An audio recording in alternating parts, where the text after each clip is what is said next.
Hi there!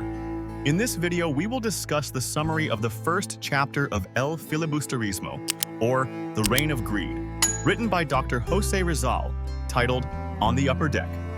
We will also study the important events, characters, settings, and lessons found in this chapter. Listen and watch carefully, as you will learn a lot from this historical work by Rizal. Let's begin.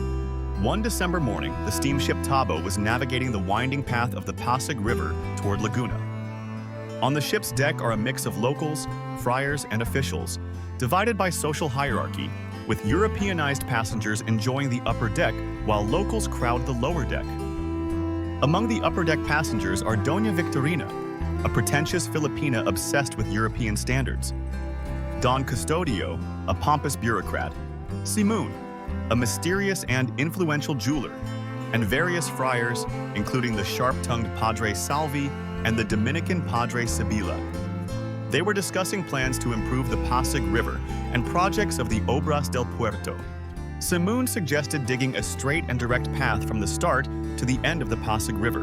The excavated soil would be used to block its former course. Simon recommended using prisoners as laborers to save costs. If that wasn't enough, the citizens could be forced to work without pay. However, Don Custodio, a self-important official, disagreed with Simon's plan due to the potential for rebellion. Instead, he suggested compelling the residents near the Pasig River to raise ducks. The idea was that the ducks would eat snails, which would help deepen the river. Doña Victorina also opposed this idea, as she detested duck eggs.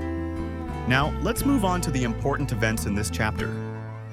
The steamer Tabo struggles to navigate the Pasig River, with the captain and crew working hard to avoid sandbars and shallow waters.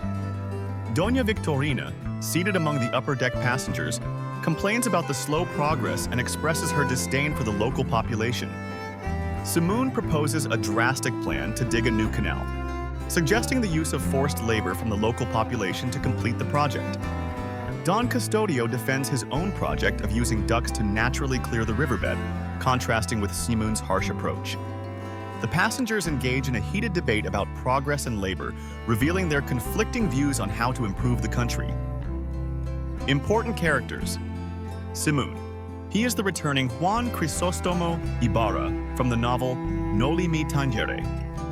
In this chapter, he is a jeweler who proposed the radical solution of digging a straight path for the Pasig River. This major project would involve prisoners as laborers. Doña Victorina, a Filipino woman pretending to be Spanish. In this chapter, she questioned Don Custodio's idea of raising ducks near the Pasig River because she despised balut.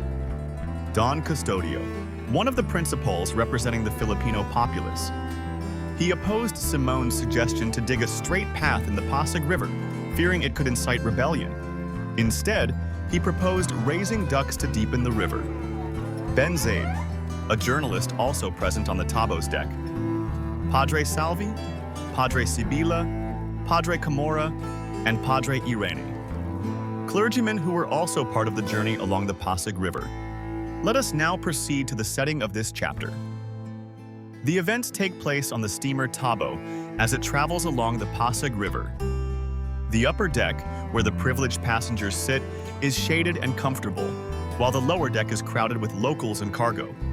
The river itself is described as winding and difficult to navigate, with sandbars, bamboo groves, and small fishing structures along its banks. Here are some of the lessons, messages, or implications shown in this chapter. The governance of the Spaniards in the Philippines is compared to the slow-moving Tabo steamship. The slow progress is attributed to leaders focusing on self-interest and hindering Filipino education to keep them subservient. Discrimination is evident in the division of passengers on the Tabo. The wealthy and Spanish-blooded stayed comfortably above deck, while Filipinos and Chinese were crammed below deck, enduring heat, engine noise, and discomfort. The chapter also portrays the selfishness and ignorance of those in power. Simon's suggestion to force prisoners and citizens into labor shows disregard for the people's welfare. Meanwhile, Don Custodio's suggestion reflects ignorance of nature and the people's needs. Their disagreement highlights their self-serving interests rather than prioritizing the nation's well-being. The chapter's message emphasizes the importance of having honest and compassionate leadership.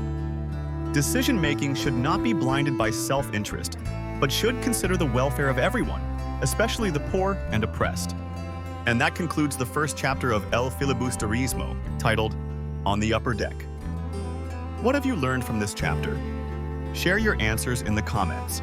We also encourage you to like, subscribe, and click the notification bell to stay updated with our future videos. Until next time, thank you for watching.